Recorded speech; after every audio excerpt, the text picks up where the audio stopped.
There is a man named Elias. Elias is an accountant. His days are spent in spreadsheets. His life is measured in margins and percentages, but his nights, and most of his weekends, are spent in a garage that smells of oil and aged rubber. He is currently 2 years into the restoration of a 1964 British sports car. It is a money pit.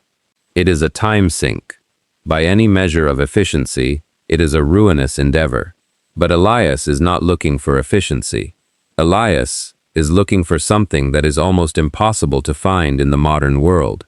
The feeling that he is the one who decides what is broken, and he is the one who decides how it becomes whole again. Classic car restoration is not about cars. It is the psychology of repair, the aesthetics of authenticity, and a fundamental moral rebellion against the culture of the discard. The psychology of good as new. Why do we find restoration so satisfying? Psychologists point to the aesthetics of restoration, the deep-seated human desire to see order restored from chaos and function recovered from futility. When you take a car that is essentially a pile of scrap and bring it back to life, you are performing a potent act of cognitive organization. You are taking a disordered system and imposing a clear, rational order upon it. This provides a direct, predictable, and highly visible sense of achievement, a direct contrast to the ambiguous, long-term, and often unpredictable nature of modern professional life. Elias doesn't just restore a car. He restores the feeling that he has genuine, observable agency over the world around him. The aesthetic of authenticity. In a world of mass production, restoration is an active pursuit for authenticity. Psychologists who study material culture have found that human beings possess an innate tendency to value objects they believe have a history or essence. This is why we prefer an antique to a reproduction, even if the reproduction is technically better. Restoration is the process of stripping away the layers of decay, neglect, and modern interference to reach the essential object. The restorer feels like an archaeologist. They are excavating the car's original intent. They are engaging with the object not as a commodity to be consumed, but as a historical truth to be protected.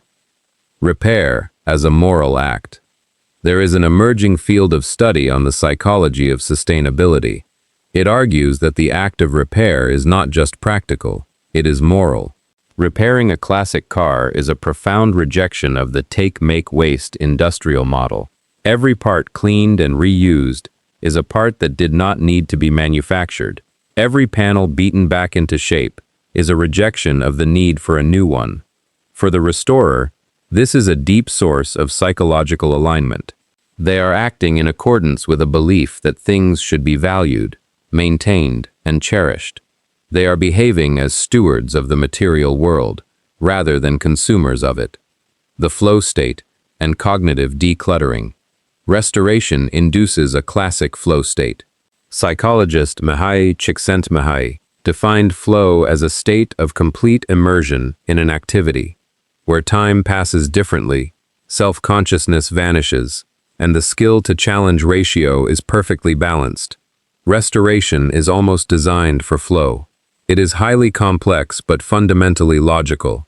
It requires intense focus, preventing the mind from wandering into anxiety about the future or rumination about the past. When Elias is working on the wiring loom, he is not thinking about his spreadsheets. He is not thinking about his mortgage. He is completely present. For an hour or two, the mind is quieted by the sheer necessity of the work. Temporal displacement, living in the past. There is a psychological dimension to restoration that is rarely discussed. Temporal displacement. The restorer is not just working on the car. They are living in the time the car was built. They are using the tools, the techniques, the materials of that era. They are engaging with the design philosophy of the past.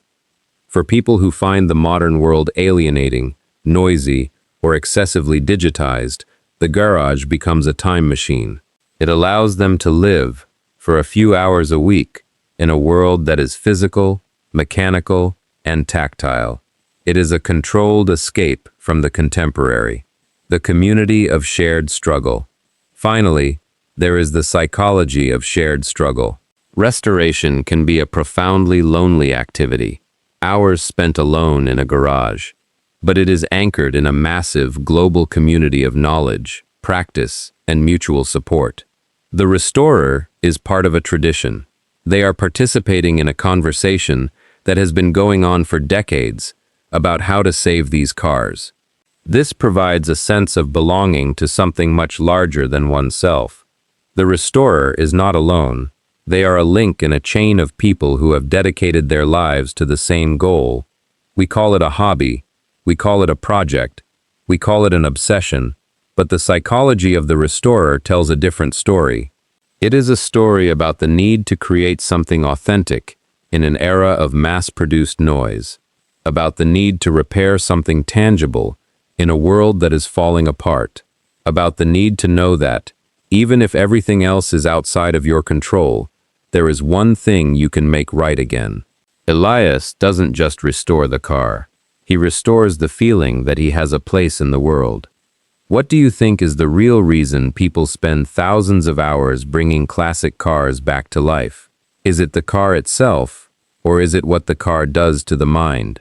Leave your thoughts below. If this channel goes somewhere most automotive content is afraid to go, not into the transmission, but into the psyche, subscribe to Driven Psyche. We go deeper, every week, into the mind behind the machine.